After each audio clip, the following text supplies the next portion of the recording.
What's going on, guys? Arvia from TechAM, and today I'm going to be reviewing Canon's latest camcorder, the Canon Legria HF R506, the one I'm using now. And before we start off, I would like to say that this camcorder was announced at CES this year, along with the Legria HF R506, and they both follow on to their predecessors, the Legria HF R406 and the Legria HF R46. Now, the differences between Legria HF R506, the one I'm using now, and the Legria HF R56 is that the 506 lacks Wi-Fi functions, whereas on the 56 you can upload movies directly to YouTube, Facebook, and I don't know, other social media, I'm guessing. And number two is that when you buy the Legria HF R56, it comes with built-in storage of 8 gigabytes, so you don't have to have another SD card to put in, which isn't really a problem for me, as I already had a 16 gigabyte SD card from Kingston, which I'm using now. It's in the camcorder itself. So yeah, and the Wi-Fi function isn't really a problem for me either, because I like to transfer my videos onto my computer, which is right next to me, edit them, and then upload them. So yeah, and coming back to the SD card, you can fit up to maximum 64 gigabyte SD card into both. Taking a closer look at the hardware part of this, we can see that there are no actual physical buttons on around the display, and the reason being is quite obvious. The screen is a 7.5 centimeters touchscreen LCD containing over 230,000 dots, making the display really sharp for a camcorder like this. And talking about the display, this camcorder also features Quick Start, which allows you to activate the camcorder just by flipping open the display panel, which is pretty cool, and it's less time consuming, although you can turn it off by going into other settings, going to the power tab and scrolling down until you find power on using LCD panel, and just by simply turning it off.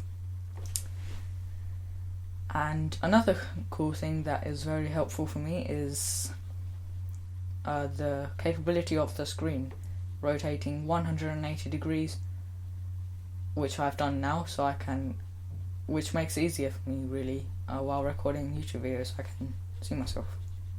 Moving on to the software part of this, you can record in two different modes, either AVC HD or MP4. Both modes record at great quality, but the minor disadvantage MP4 mode has is that baby mode is only compatible with AVC HD mode, which I don't know why it would be a disadvantage for me, but nonetheless, you can change the format you record in for both modes, and the formats are these.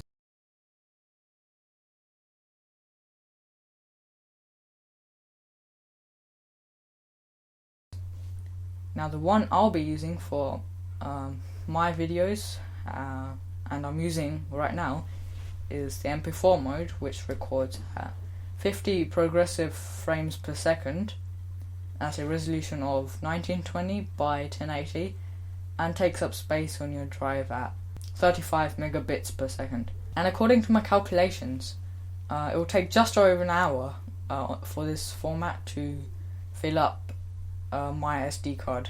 Except from the video format, you can also change the scene to match the current environment you're recording in. For example, if you're recording the sunset, you would most likely select sunset mode to achieve the best quality video or picture of the sunset. Although, if you want more control over your settings, you can switch to the mode called Program AE and manage the exposure, white balance, and focus yourself. Another thing is that the focal length of this camcorder is amazing.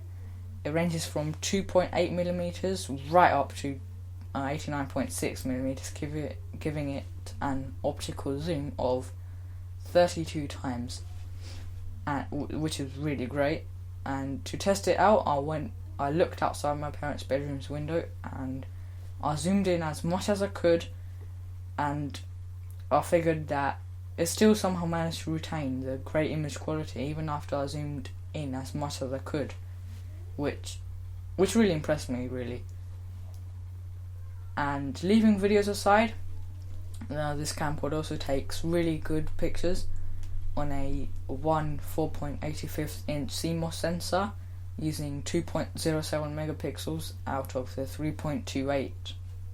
Overall, I think this is a really good camcorder for its price of only £240 in the UK, but although I said £240, I actually got this off of Amazon for only £200, and I'll leave a link for that down below in the description, so be sure to check that out, because I really recommend this camcorder for those of you who want some great quality videos. But one minor disadvantage you may face is that there are no ports for you to plug in an external mic.